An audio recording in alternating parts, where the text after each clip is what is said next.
Hey, this is Stacia, and I'm back with a Road to 1800 game for chess.com. This was a 1510 rapid game, and my opponent was rated about 1710, and I was about 1720 for this game. I lost my last two games, but they were against much higher rated players. So I didn't lose too many rating points, at least. Now, this game was interesting, so let's have a look now. So I want to turn off the engine to start out, that's for sure. Okay, so he went e4. Let's turn up the sound a little bit. Knight f3, knight c6, bishop c4, and we have an Italian game. I did play my repertoire move, knight f6, and he played a move that I'm scared of, d4. I think this is called the open two knights, and I've gotten crushed in this opening before. I should probably look up the games where that happened and look at them. Do that another time, but so I'm pretty sure that in other games I played the move knight takes e4. I didn't do that this game, but after knight takes e4 and pawn takes, let's see, is pawn takes the move?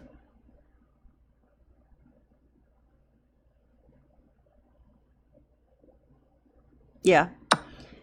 The thing that messed me up in the past is that I want to play d5. That's my whole idea, is to take the pawn, undermine, d5, and then play d5.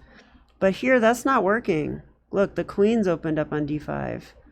And not only that, but the queen might land on d5. And so that kind of shows what happened to me in my games before. So I knew not to do that, at least. So I took this way on d4. Now I think that's correct. Let's check with the end, or check with the opening book and see. Yeah, e takes d4 is like one of the only moves. You can also go bishop d6, I guess, but that looks very awkward. No, I can't believe that's a real move.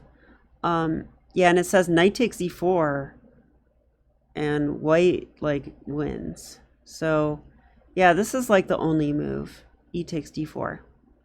So let's ask the engine now. Yeah, e takes d4 is the only move. Okay, let's turn that back off. So I did play that this game, so yay.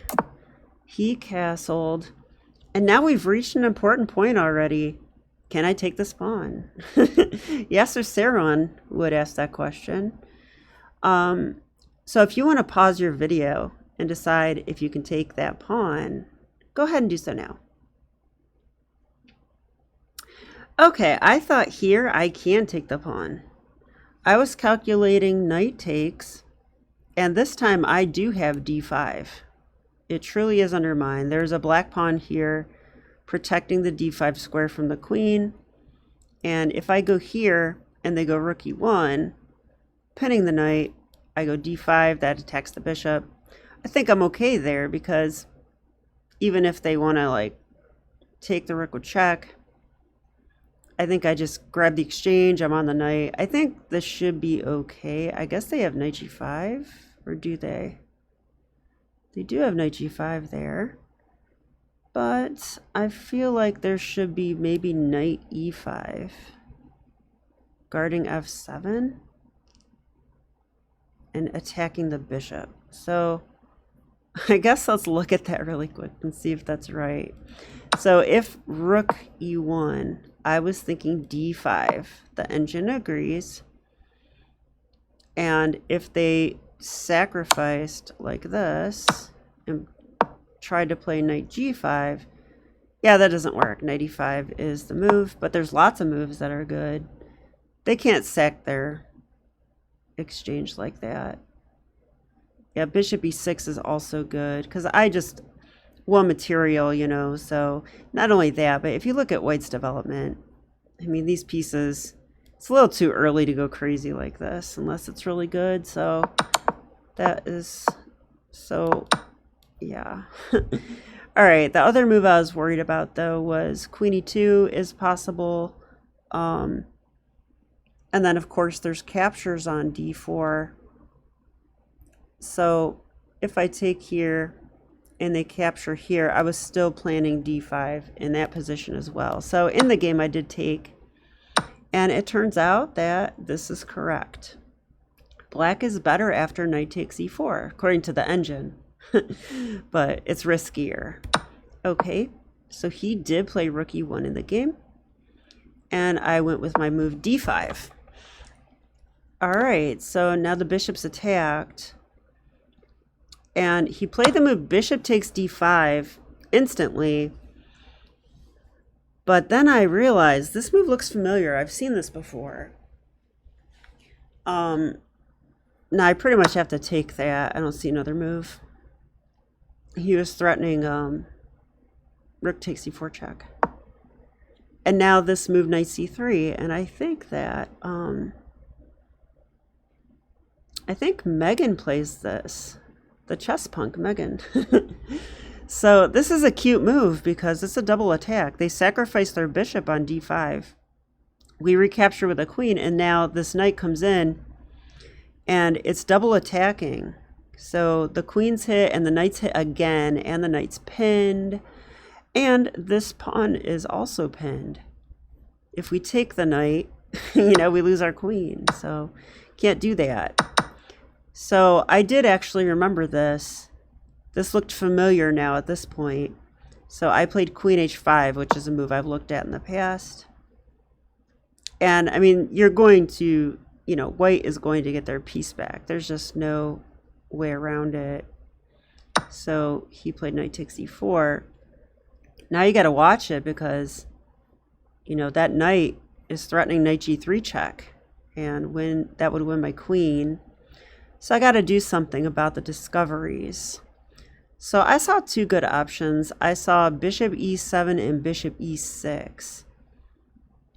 And for some reason, I liked the look of bishop e6. I think, if we try to go bishop e7 and play bishop g4, I think I recall that you can get in trouble, like your queen can get trapped in some lines, or at the very least, get chased around. Like after h3. I mean, there's knight g3 first. I don't really know, but all right, bishop e7 I guess is fine according to the computer. It says black would play, or white would play bishop g5.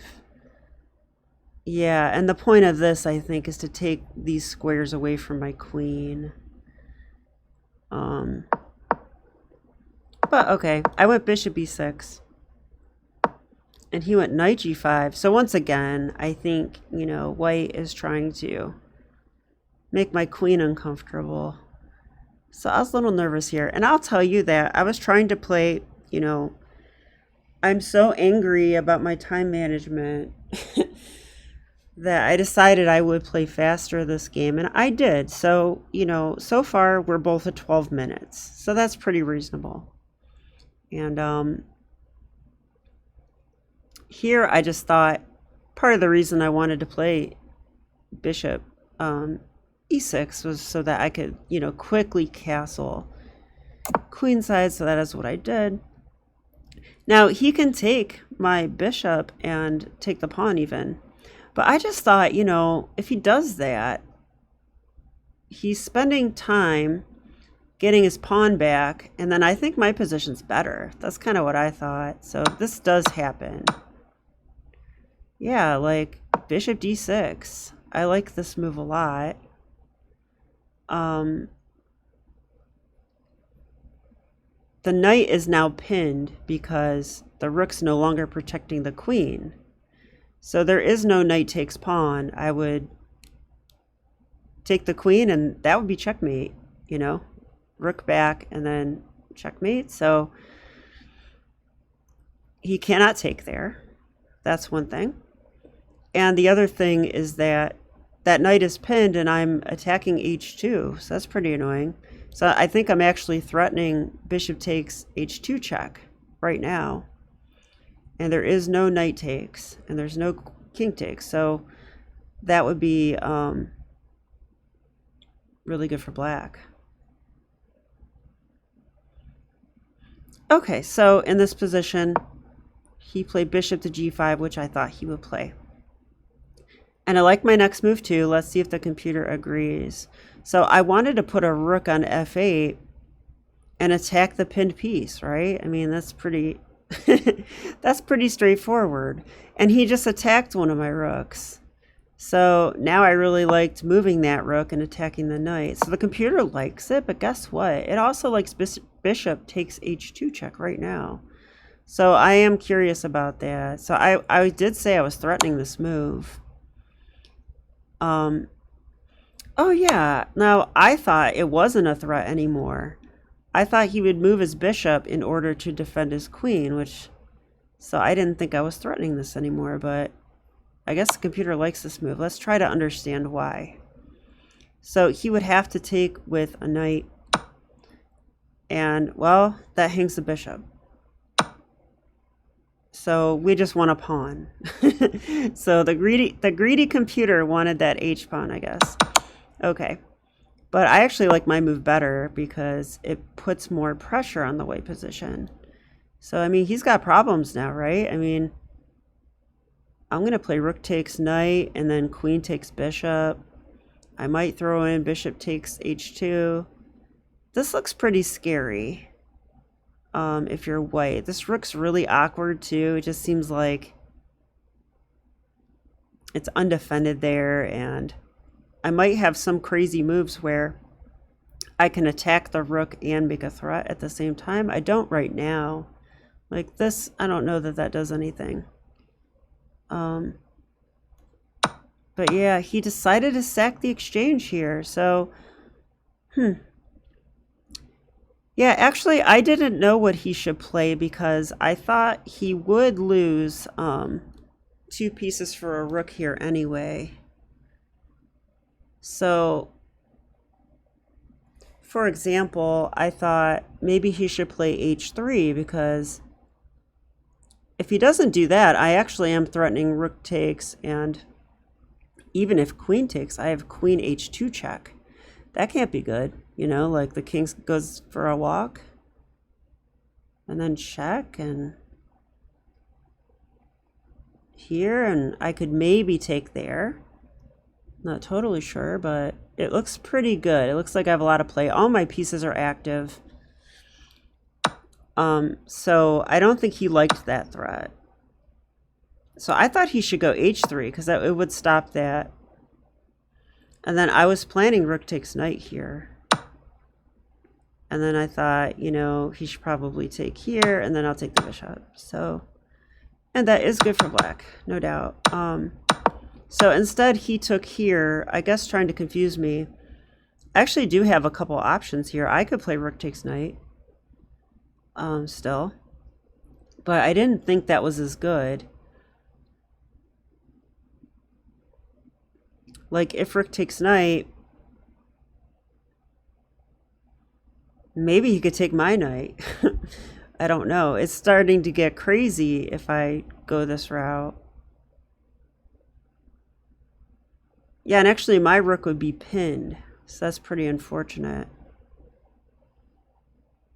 So I would have to be careful. Can't even play here because queen takes queen. Yeah, and you know, if I just take back, he won material, so okay. I took his exchange and he played bishop e7. So, okay, I'm up the exchange. What could be wrong with that? Here I wanted to play knight e5, but I think it could be answered nicely by knight takes d4. And I'm not sure, I mean, trading's probably just fine for me, but why give up a pawn for nothing, right? So I didn't do that. I went queen f5. I thought this is annoying You know, the knight's pinned again. And now I'll play knight e5. So that was the idea. He played c3. He probably wants to attack this pawn again, maybe open the c file and get some counterplay. But yeah, knight e5. I like knight e5. Computer likes knight e5. Okay, and he took the pawn, but, you know, I get f2 with check. So I thought this can't be good for him. But I do have a history of not converting positions very well. Well, at least in blitz games, I constantly have a winning position and like lose on time or blunder in time pressure at the end. And it drives me nuts. And that's been happening to me in rapid games a little bit over the board. So here, you know, I had 5 minutes left. He had 5 minutes. So I'm not in time pressure. I'm equal on the clock. How to proceed. I decided on rook to f6. Idea is rook g6. And I like the fact that if bishop g5, it just encourages that move, which I want to play and attack that pawn. So I played there. He did play bishop g5, which seems silly to me. So now I'm attacking that bishop, and he's got a problem. So he defended it this way, but I could just take the knight. This is protected. He's not taking there. Yeah, so, I mean, this is simple, remove the defender, right? Now I can trade queens, take the bishop. And he went here, and I like this move too. I was going to play king c7 without thinking, but hey, I had time on my clock. So I played rook e8. He cannot take this because, you know, that'll be checkmate. So, yeah, he didn't play that move. In this position, he resigned. So I think the computer is giving a continuation like this. h4. I'd probably go rook g6. Wow, computer wants that move.